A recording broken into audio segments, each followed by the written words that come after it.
आस्था भजन के माध्यम से, आस्था प्राइम के माध्यम से, महाराज जी के सोशल मीडिया के माध्यम से पूरा देश विदेश जुड़ चुका है।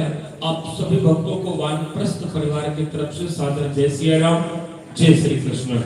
कथा की गंगा में हम सभी गोता लगाएं। उसके पहले जिस उद्देश्य से ये कथा की गंगा हमें मित्र 3-4 वर्षों से अनवरत मिल रही है, उस पावन पवित्र संकल्प को दोहरा लिया गया है। कोई चीज बार बार सुनी जाती है तो मन में एक वो हो जाती है, बार बार उसका चिंतन प्रारंभ हो जाता है। इसलिए आप लोगों को लगभग जानकारी है क्योंकि लगभग 4 साल से महाराज जी की प्रत्येक कथा टेलीविजन पर लाइव होती है। लेकिन वही बात है, कथा पुरानी है लेकिन बार बार सुनी जाती है, नाम पुराना है, नाम तो नित्य है लेकिन बार बार लेने से और प्यास बढ़ती है। उस प्रकार वानप्रस्थ की जानकारी आप तो निरंतर महाराज जी के माध्यम से प्राप्त करते हैं, लेकिन हो सकता है कोई साधक और सुन के जाग जाए तो पुनः वानप्रस्थ आश्रम का निर्माण आप सभी वृद्ध साधकों के लिए, आपके जीवन को संवारने के लिए, क्योंकि देह धरे करिए फल भाई, भजहि राम सब काम विहाई। तो आप सबके मानव जीवन को सफल बनाने के लिए, आपकी व्यवहारिक समस्याओं का समाधान करने के लिए, और सबसे बड़ी समस्या जो महाराज जी बताते हैं, अगर पति पत्नी का जोड़ा है, एक चला गया तो एक का जीवन अतिशय मुश्किल हो जाता है, दुर्भर हो जाता है। विश्वव्यापी शिक्षा रोजगार के चलते लड़के बहू घर के बाहर चले गए, विदेश में चले गए, तो सब कुछ होते हुए भी उन माता पिता को, या माता चले गई तो पिताजी को अकेले, पिताजी चले गए तो माता जी को, संपूर्ण जीवन एकाकी जीना पड़ जाता है। सब कुछ रहते हुए भी अकेले निराशा भरा जीवन रहता है। तो आप समस्त हमारे वृद्धजनों के उसी समस्याओं को इंगित करते हुए वानप्रस्थ आश्रम का निर्माण कर रहा, जहां आपको 550 भक्तों का परिवार मिलेगा, महाराज जी का सानिध्य मिलेगा, पूरे वानप्रस्थ का परिवार आपको मिलेगा, वृंदावन आपको मिलेंगे, ब्रजवासी आपको मिलेंगे।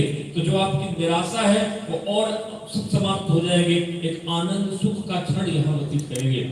महाराज जी बार बार कहते हैं कि कमरा किराए से लेकर भी वृंदावन में रहा जा सकता है, लोग रहते भी हैं, कमरा खरीद के भी रहते हैं, लेकिन वहां पे तो वही जीवन जैसे घर में टीवी देखते, मोबाइल देखते देखा, और वही यहाँ भी वही प्रक्रिया प्रारंभ हो जाती है। तो आपके भजन को बढ़ाया जा सके, आपकी आध्यात्मिक उन्नति की जा सके, मानव जीवन की सार्थकता भगवत प्राप्ति में है, तो उस भगवत प्राप्ति में सहायक है भगवान की कथा और कीर्तन। ये अनवरत आपको मिलता रहे, आपको योग यज्ञ साधना, गौ सेवा, ठाकुर जी का सत्संग, और बहुत जल्दी तो हमारे वानप्रस्थ में अखंड विजय मंत्र प्रारंभ होगा, श्री राम जय जय राम।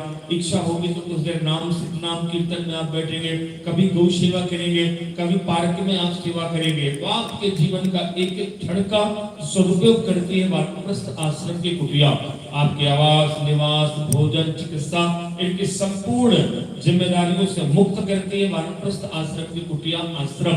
तो पूरे आनंद के साथ आपका लोक परलोक दोनों संवर जाए, आप स्वाभिमान और स्वामित्व के साथ वानप्रस्थ में रहें। ये वृद्धाश्रम नहीं है। बार बार लोगों के मन में आता है कि महाराज जी वृद्धाश्रम रहते तो है हमारी वृद्ध माताएं, लेकिन ये वानप्रस्थ आश्रम है जहाँ जीवन को संवारने की व्यवस्था है। जीवन के अंतिम क्षण तक वानप्रस्थ परिवार आपके साथ रहेगा। तो पूरी जानकारी के लिए आप कार्यालय में फोन करके अपना कक्ष बुक करें। 3 प्रकार के कक्ष बन रहे हैं, 550 कक्ष वानप्रस्थ आश्रम के फेज 2 में बन रहे हैं। तो लगातार आप जानकारी को प्राप्त करें। अगर आपकी आयु 50 से ऊपर की हो गई है, लग गया है 51 मन जुड़ गया है, तो वानप्रस्थ की कुटिया आप बुक करने के पूरी पात्रता रखते हैं। इसके लिए फोन करें। कल ठाकुर जी का पावन जन्मोत्सव हमने मनाया। भगवान कब आते हैं? विप्रदेव संत हिताय लीन मनुज अवतार, गौ रक्षा के लिए भगवान आते हैं। देखिए संकट तो सब पर है, लेकिन गाय के जैसा संकट किसी पे नहीं है। कट्टी घर ना तो ब्राह्मणों के ना तो संतों के लिए खुले हैं, कट्टी घर बूचड़ खाने सिर्फ गौ माता के लिए खुले हैं। तो सबसे अधिक सेवा हमें करनी है तो गौ सेवा करनी है। आप जहां हैं वहां भी करें। और पूज्य महाराज जी के पावन सानिध्य में वानप्रस्थ आश्रम के फेज 2 में, और ये समस्त गौ माताएं भी वानप्रस्थ आश्रम की है, क्योंकि ये बांके बिहारी की नगरी है। तो हम ऐसा नहीं कह सकते कि परिक्रमा मार्ग की गाय हमारी नहीं है, सब गाय हमारी है। तो उन निराश्रित गोवंशों को आश्रय मिले, उनके भूसे चारे की अच्छी व्यवस्था हो सके।